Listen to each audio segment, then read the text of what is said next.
an auto bet for you if the spread is less than 20. It should just be auto bet, like the computer does it for you. The stats shouldn't even matter at this point here, okay? It's Pittsburgh. Central Florida minus 15 here, easily. Next, Virginia Tech versus Duke. Duke's laying 5.5 points. This handicap is very simple to me. Virginia Tech, I found out right after my last podcast, lost Josh Jackson to a broken fibula. And Duke's backup, Quentin Harris, is actually pretty good because they lost their quarterback, Jones, as well. I believe it was against Northwestern. Duke has played a much harder schedule than Virginia Tech. We gave Virginia Tech way too much credit for beating Florida State, didn't we? Even with Jackson in the game, I have Duke beating them by 10 points in the power ratings. Okay? Duke has been undervalued way too much here. Duke, lay the points, minus 5.5. I mean, they're just a better team. And obviously, the quarterback thing. Oregon State versus ASU. Over under is 64.5. So we know that Oregon State plays pretty fast, 80 plays per game. But at the same time, Arizona State plays pretty slow at 69. Okay. The fact that Arizona State is at home should bode well for them. ASU can control this game due to their stellar defense, allowing only 18 points per game and 4.9 yards per play. That's pretty awesome, Hermie. That's just a very fantastic job that Herm Edwards did over there. Hello? You play to win the game. I love the under here. Okay? I don't think Oregon State's going to be able to move the ball. And I think ASU is going to be up by 20 points, 25 points by third quarter, 20 by the middle of the second quarter. They're going to run the ball out.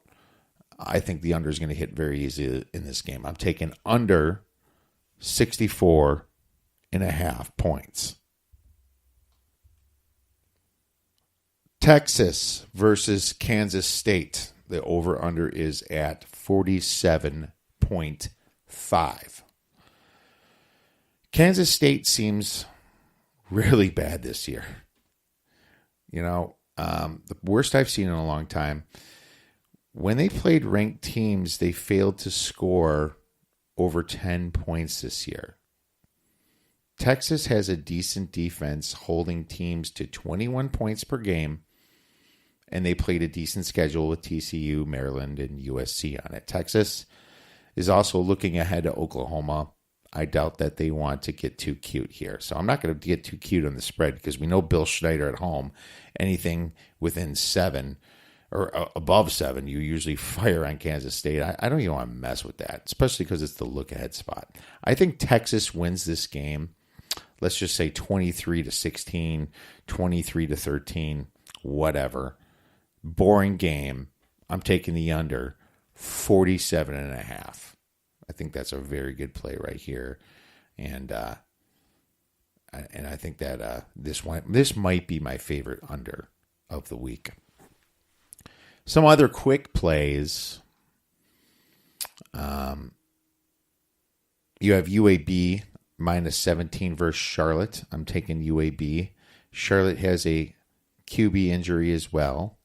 And UAB is 10-5-1 against the spread since last year. And 4-2-1 is a favorite. So Charlotte's a pretty bad team. If you look at the power ratings, Charlotte is pretty far down there. Let's take a quick look at mine.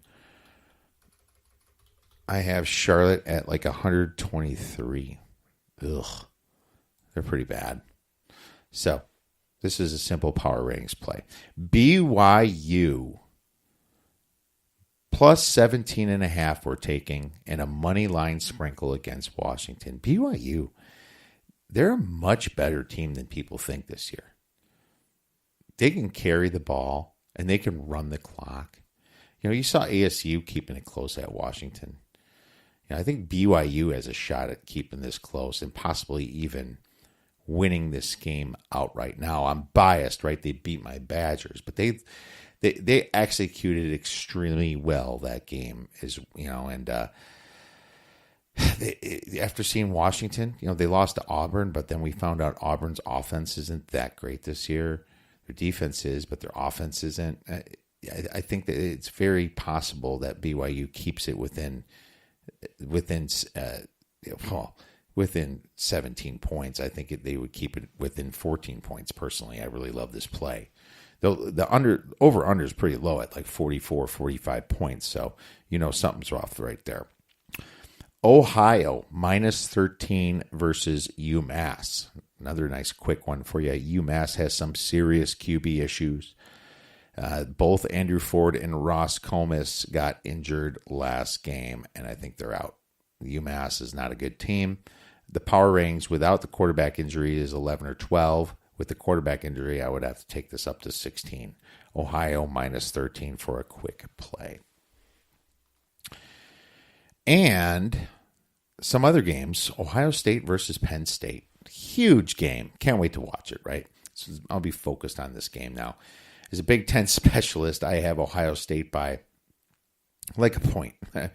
Very low. I have a slight favorite to Ohio State. The whiteout game is more like a 5-point home field advantage for Penn State and Happy Valley. A day game is more like 3.5, but a nighttime whiteout game where everyone's dressed in white and they're going nuts. Ohio State can't even hear themselves think. That's a 5-point home field advantage right there. This is a revenge spot for Penn State, too, blowing that game last year. Now, they didn't look great a few games against like Appalachian State and for 3 quarters against Illinois, so I'm worried about that. Otherwise, I would have fired right away on Penn State because the spread's +4. Super high total of 72, though. You're taking a +4 and the total 72. It's going to be a lot of score in this game. So I have a lean on Penn State right now, and I might just put a personal play on it. Nothing I want to give out, but I might put a personal little play on Penn State. Maybe I'll even make it a moneyline play. Maybe a little both. Virginia versus NC State. Under 52.5 is another play. Back to the well with Virginia. Bronco Mendenhall's a good coach and likes to pound the ball. NC State plays an average pace at 73 plays per game, but Virginia plays 109th slowest in pace at 65 plays per game. This game's going to go fast because the clock's going to run. Both teams allow a 3.8 yards per run, and both defenses average less than 18 points per game. So both teams allow less than 3.8 yards per run and 18 points per game. That's pretty awesome. So that total seems a little high for me when these defenses are so good. Virginia is at allowing 17.8 points a game, and NC State is allowing 13.3. This game should go way under 52.5. And now for another huge game with a huge total. West Virginia versus Texas Tech.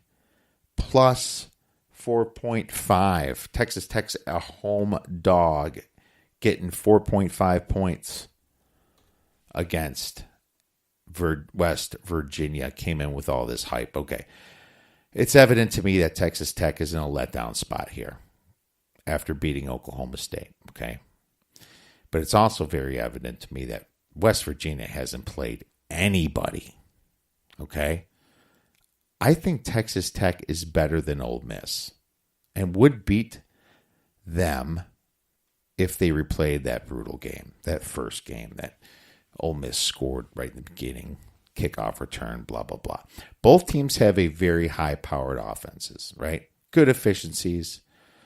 Texas Tech averages 6.7 yards per play, and West Virginia averages 8.2. But what I found strange is that Texas Tech is number 2 in plays per game at 98 plays per game, and the Mountaineers are 122nd at 64 plays per game. Now, when you look at the slow plays per game, the 64 plays per game, part of the reason they've been beaten tomato cans, such as Tennessee, Youngstown State, and Kansas State.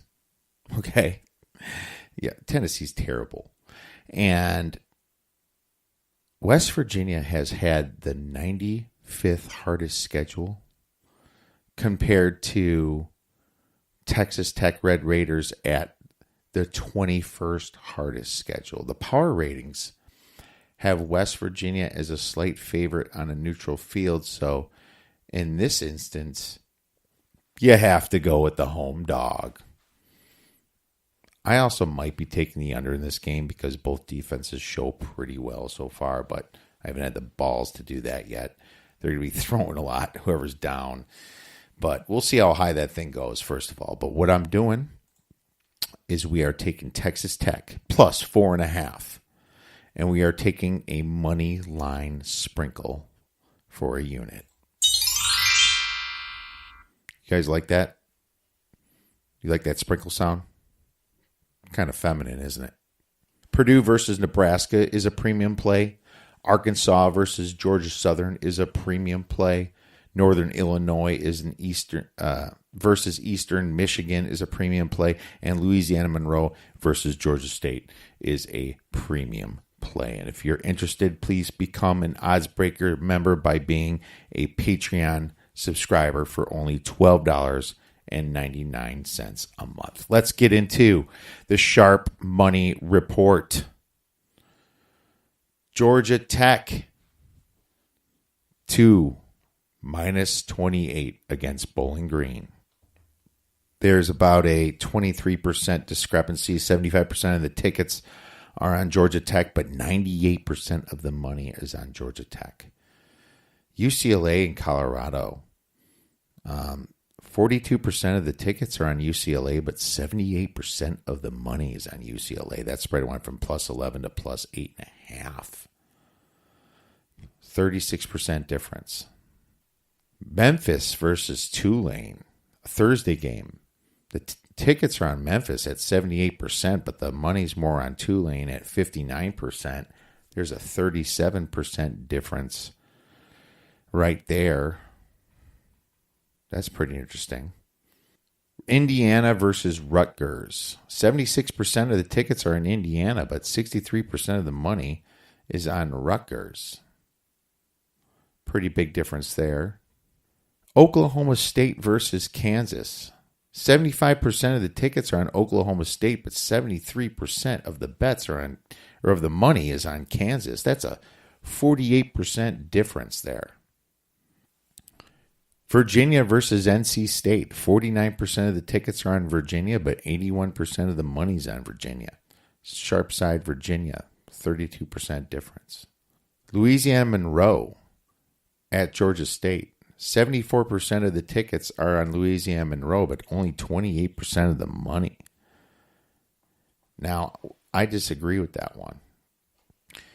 UMass versus Ohio. 71% of the tickets are on Ohio, and 92% of the money is on Ohio. Little dual action there. Sharps and squares are on Ohio this game, probably because the quarterback issue, like I said before. Moving on to Coastal Carolina. 42% of the tickets are on Coastal Carolina against Troy, but 83% of the money is on Coastal Carolina. People are fading Troy again. Central Florida has 69% of the tickets, but only 48% of the money. I disagree with that one. 21% difference. Baylor versus Oklahoma. Baylor has 40% of the tickets, but 64% of the money around that. Tennessee has 46% of the tickets against Georgia, but